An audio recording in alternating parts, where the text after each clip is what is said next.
तो फिल्म की शुरुआत होती है मेगन नाम की एक लड़की से जिसके डैड बहुत ज़्यादा बीमार थे।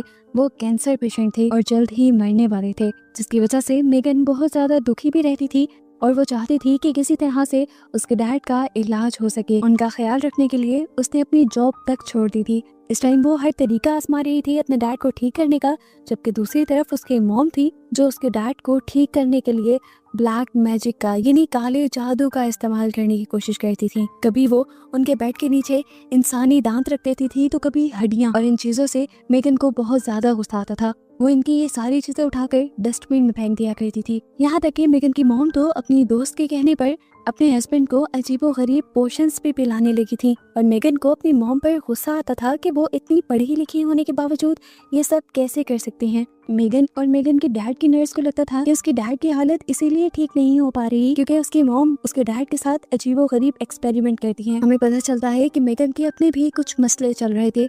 उसे पैसों की जरूरत थी, जो पैसे उसे उसके डैड देने वाले थे, लेकिन अब बीमारी की वजह से सारे पैसे उसके मॉम के हाथ में चले गए थे और उसे समझ नहीं आ रही थी कि डैड के बीमार होते हुए वो अपनी मॉम से किस तरह पैसे मांगे।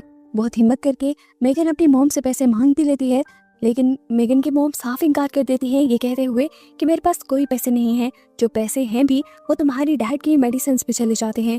उसकी मॉम भी काफी उदास रहने लगी थी, इसीलिए मेगन आज अपनी मॉम से कहती है मैं डैड के पास हूँ उनका ख्याल रखने के लिए, आप थोड़ी देर बाहर घूम कर आएं। जैसे ही मेगन की मॉम घर से बाहर जाती है तो पीछे से मेगन के डैड की हालत बिगड़ने लग जाती है और वो अपनी वाइफ को आवाज देने लगते हैं और उसे कहते हैं कि मुझे बहुत ज्यादा दर्द हो रहा है। ये देखकर मेगन घबरा जाती है और उन्हें उनकी मेडिसिन दे देती है। जब वो ऐसा कर रही थी तो उसे अपने घर के ऊपर वाले फ्लोर से टक टक की आवाजें आने लगी, ऐसे जैसे ऊपर कोई चल रहा हो।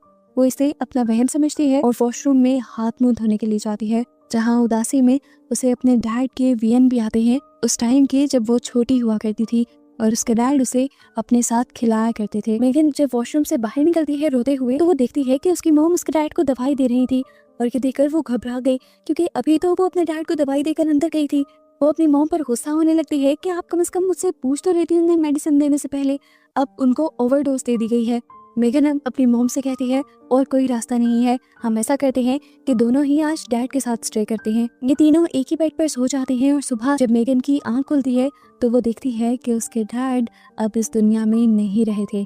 घबरा कर वो अपनी मॉम को उठाती है और खुद बहुत ज्यादा रोने लग जाती है। ये लोग मिलकर उसके मुंह और आंखें बंद करते हैं और मेगन अब इस हादसे से टूट सी जाती है, लेकिन वो नोटिस करती है कि उसकी मॉम को तो जैसे जरा बराबर फर्क नहीं पड़ा था। उसे सोच आती है कि क्या मॉम को डैड से प्यार ही नहीं था। यहाँ मेगन को अब टेंशन हो रही थी कि उसे अब अपने डैड का फ्यूनरल करना होगा, और जब वो इस बारे में बात करने के लिए अपनी मॉम के पास जाती है तो वो नोटिस करती है कि उसकी मॉम उसे आता देखते ही यहाँ से ऊपर चली गई थी। वो चुपके से अपनी मॉम की बातें सुनती है तो उसकी मॉम किसी को बुलाने वाली थी। वो उसे बताती है कि मेरा हस्बैंड मर गया है और आप जल्दी आए। अब मेगन जल्दी से आकर अपनी मॉम से पूछती है आप किससे बात कर रही थी, एम्बुलेंस से? आपने उनके फ्यूनरल की कोई तैयारी की? लेकिन यहाँ उसकी मॉम उसकी बातों का जवाब देने के बजाय बड़े ही आराम से कॉफी बनाने लगती है और मेगन को गाने प्ले करने को कहती हैं, जिस पर मेगन का दिमाग घूम जाता है और वो कहती है मॉम आपको समझ भी आ रही है कि हमारे साथ हो क्या गया है? मेरे डैड आपके हस्बैंड इस दुनिया से चले गए हैं और अब हमें उनका फ्यूनरल करना है। इस पर उसकी मॉम भी चिल्ला कर कहती है चुप करो, ऐसा कुछ नहीं होगा, हमें बस तुम्हारे डैड की बॉडी को ठंडा रखना है, जिसके बाद वो आ जाएगा और तुम्हारे डैड दोबारा जिंदा हो जाएंगे। ये सुनकर मेगन का तो दिमाग ही घूम गया। उसकी मॉम अब क्या करना चाह रही थी?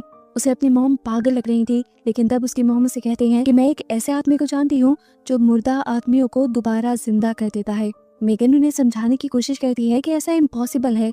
तब मेगन की मॉम से कहती है अगर तुम इस सब में मेरा साथ नहीं दे सकती तो खुदा के वास्ते तुम यहाँ से चली जाओ। अब मेगन भी बाहर जाकर रोने लग जाती है और तभी उसे अपने डैड का वीएन आता है। उसके डैड उसके साथ बैठे हुए थे, उसे ऐसा लग रहा था। उसके डैड इस मर्तबा उसे कहते हैं कि तुम्हारी मॉम जो कर रही है ठीक कर रही हैं, तुम्हें उनका साथ देना चाहिए। अगर तुम उनको कोशिश नहीं करने दोगी तो तुम उनके लिए बुरी बन जाओगी। मेगन को इस टाइम ये बातें समझ आने लगी और उसने अंदर जाकर अपनी मॉम से कहा कि बताएं क्या करना है। वो सबके लिए इसलिए मानी थी क्योंकि उसके डैड ने उसे समझाया था देखो जब मैं जिंदा नहीं होऊंगा तो तुम्हारी मॉम भी समझ जाएगी कि ये सारी चीजें फालतू की हैं और वो कभी दोबारा इनके ऊपर बिलीव नहीं करेंगी। यहाँ पर मेगन की मॉम भी काफी सेटिस्फाइड नजर आ रही थी कि अब मेगन उनका साथ दे रही थी। वो मेगन से कहती है कि हमें सबसे पहले मिलकर हॉल को खाली करना होगा, यहाँ पर एक सामान भी नहीं छोड़ना। हॉल को खाली करने के बाद ये लोग पूरे घर की विंडोज को अच्छे तरीके से ढक देते हैं ताकि इनके घर में रोशनी ना जाए। सारी खिड़कियां ढकने के बाद जब वो शीशे ढक रही थी तो उसे एक शीशे में साया दिखाई दिया। जैसे ही उसने पीछे मुड़कर देखा तो पीछे कोई भी नहीं था। उसने दोबारा शीशे में देखा तो अब वो साए कई ज्यादा हो गए थे। उसने लाइट ऑन की तो दोबारा वहां पर कोई भी नहीं था। डरते हुए उसने सारे शीशों के ऊपर भी कपड़ा डाल दिया जैसा उसकी मॉम ने उसे कहा था। इसके बाद मेगन की मॉम उसे एक खास किस्म का सूट देती है जिसे मेगन पहन लेती है। जिसके बाद ये लोग उसी आदमी का इंतजार करने लगते हैं। घंटों गुजर जाते हैं। जब वो नहीं आता तो मेगन अपनी मॉम पर गुस्सा होने लगती है कि मेरा ख्याल है वो सब लोग फेक हैं। ये सुनकर मेगन की मॉम को भी गुस्सा आ जाता है और वो उससे कहती है तुम यहाँ से दफा हो जाओ। तुम चाहते ही नहीं हो कि तुम्हारे डैड जिंदा हो। तुम मेरा साथ नहीं देना चाहती। तुम यहाँ रुकी भी इसीलिए हो कि किसी तरह तुम मेरा काम रोक सको। अभी इन दोनों की बहस ही चल रही थी कि एकदम से वो आदमी घर के अंदर भी आ गया। वो कहाँ से आया था कहाँ से नहीं मेगन को नहीं पता चला। आते ही उसने मेगन को अजीब नजरों से देखा और फिर मेगन की मॉम से कहा कि तुम्हारे हस्बैंड का जितना भी सामान था जिससे उसे लगाव था उस सारे सामान को पहले जला दो। उस आदमी के कहने के मुताबिक बारबरा यानी मेगन की मॉम उन सारी चीजों को जलाने लग जाती हैं। हालांकि मेगन को ये अच्छा नहीं लग रहा था। इन्हीं सारी चीजों में मेगन और उसके डैड की एक पिक्चर भी थी। वो अपनी मॉम की मिन्नतें भी करती है कि प्लीज इस पिक्चर को ना जलाएं, लेकिन उसकी मॉम जला देती है और कहती है कि ये सिर्फ चीजें हैं। अगर तुम्हारे डैड जिंदा हो गए तो उनके सामने इन चीजों की क्या वैल्यू। सारी चीजें जलाने के बाद बारबरा और मेगन घर के अंदर चले जाते हैं और वो आदमी बारबरा से बैग मांगता है। उस बैग में क्या था मेगन को नहीं पता था। जल्दी से लाकर बारबरा वो बैग उस आदमी को दे देती है और मेगन देखती है कि उसमें बहुत सारे पैसे थे जिसे इस आदमी ने जला दिया। और मेगन को गुस्सा आ गया कि इन पैसों की उसे जरूरत थी, लेकिन यहाँ पर उसकी मोम ने इन पैसों को अपने इस ढोंग के लिए जला दिया। उसने बहुत मना भी करने की कोशिश की, लेकिन यहाँ पर कौन उनकी सुनने वाला था। ये उसके डैड की पूरी जिंदगी की जमा पूंजी थी जो उन्होंने एक ही मिनट में जलाकर उसकी राख से यहाँ पर एक सर्कल बना दिया। इस राख के सर्कल के नीचे उसने बहुत कुछ लिखा हुआ भी था और इस कमरे में इस आदमी ने बहुत सी कैंडल्स भी जला दी थी। अब मेगन को बहुत ज्यादा गुस्सा आ रहा था। वो अपनी मॉम का साथ देना नहीं चाहती थी, इसलिए रूम के बाहर आ गई और तब एक और मर्तबा उसे अपने डैड की विजन आए। उसके डैड ने उसे कहा कि तुम अपनी मॉम का साथ दो, उन्हें ऐसे ही अकेला मत छोड़ो, उनके लिए भी ये मुश्किल वक्त है। अब मेगन जब अंदर जाती है तो उसे उस सर्कल के अंदर बुला लिया जाता है। वो आदमी बताता है कि ये सर्कल एक प्रोटेक्शन है। मेगन पूछती है किस तरह की प्रोटेक्शन, तो उसकी मॉम कहती है कि तुम्हारे डैड को बुलाने के लिए हम एक रिचुअल करने वाले हैं जिसमें तुम्हारे डैड की डेड बॉडी को इस सर्कल के अंदर रखकर हमें एक कुर्बानी देनी होगी और वो सेक्रीफाइस करने के बाद हम यहाँ से सोल्स की दुनिया में पहुंच जाएंगे जहाँ पर बहुत सारी सोल्स हम पर हमला करने की कोशिश करेंगी और ये सर्कल उन्हीं सोल्स से हमें बचाएगा। वहाँ जाकर हमें अपने आप को उन सोल्स से बचाना होगा और एक और कुर्बानी देनी होगी, जिसके बाद हम तुम्हारे डैड की सोल को लेकर यहाँ इस दुनिया में वापस आ जाएंगे और तुम्हारे डैड जिंदा हो जाएंगे। अब वो आदमी अपना रिचुअल स्टार्ट कर देता है।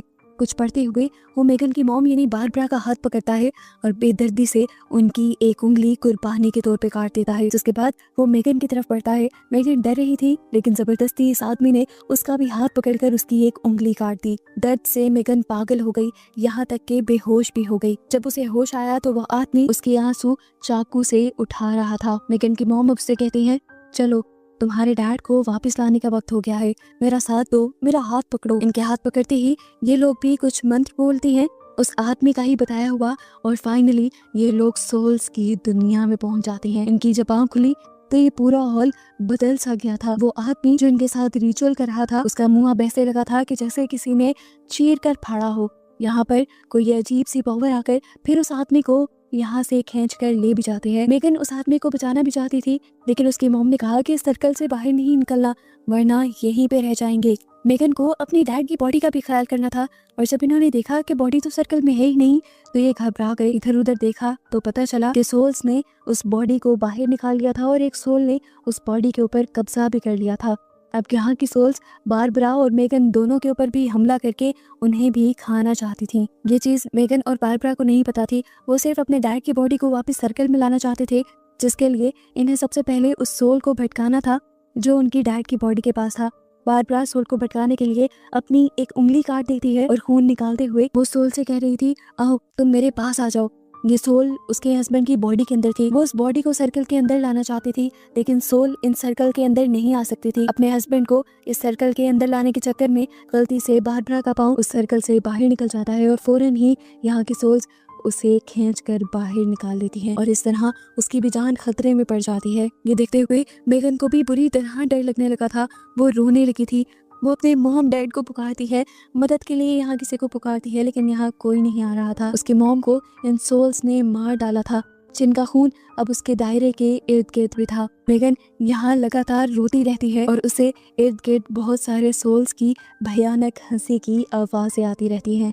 रोते रोते मेगन को याद आता है कि उसकी मॉम ने कहा था कि उन्हें सोल्स की दुनिया में जाकर एक और कुर्बानी देनी है, जिससे वो वापस इंसानी दुनिया में आ जाएंगी। ये याद आता ही वो पास पड़ा एक चाकू उठाकर अपनी एक और उंगली भी काट देती है। उसे बहुत ज़्यादा दर्द भी होता है, लेकिन यहाँ पर वो वापस इंसानी दुनिया में नहीं जाती। उसकी ये कुर्बानी बेकार हो जाती है। उसे समझ नहीं आ रहा था कि उसके साथ क्या हो रहा है। इर्द गिर्द सारी सोल्स की हंसी उसे सुनाई दे रही थी। उसे डर लगने लगा था। तभी उसे याद आता है कि जिस फर्श पे वो बैठी हुई है वो लकड़ी का बना हुआ है। अब वो चाकू से इस फर्श को तोड़ने लग जाती है और नीचे देखती है तो फाइनली वहाँ से इंसानी दुनिया की रोशनी आ रही थी। तेजी से वो फर्श को तोड़कर उस दुनिया में चली जाती है, लेकिन क्या देखती है कि ये दुनिया इंसानी दुनिया तो थी, लेकिन उसकी यादों की दुनिया थी, जहाँ से उसका निकलना बहुत ज्यादा मुश्किल था। ये सब जानते हुए वो बेहोश हो जाती है और जब उसे होश आता है तो वो दोबारा उसी फ्लोर पे उसी दायरे के अंदर थी। उसके सामने अब उसकी मॉम बैठी हुई थी सर्कल के दूसरी तरफ, और वो भी अब एक डीमन बन चुकी थी,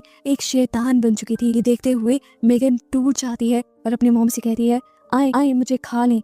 और ये कहते ही वो सर्कल से बाहर निकलकर अपनी मॉम की तरफ जाने लगती है और तभी एक जोरदार रोशनी उसकी आंखों में टकराती है और जब वो आंखें खोलती है तो देखती है कि वो अब अपनी असली दुनिया में आ चुकी थी। असल में तीसरी कुर्बानी उसे अपनी जान की ही देनी थी। यहाँ वो इस दुनिया में अकेली ही आ पाई थी और बस इसे ही दिखाते हुए ये कहानी यहाँ खत्म हो जाती है।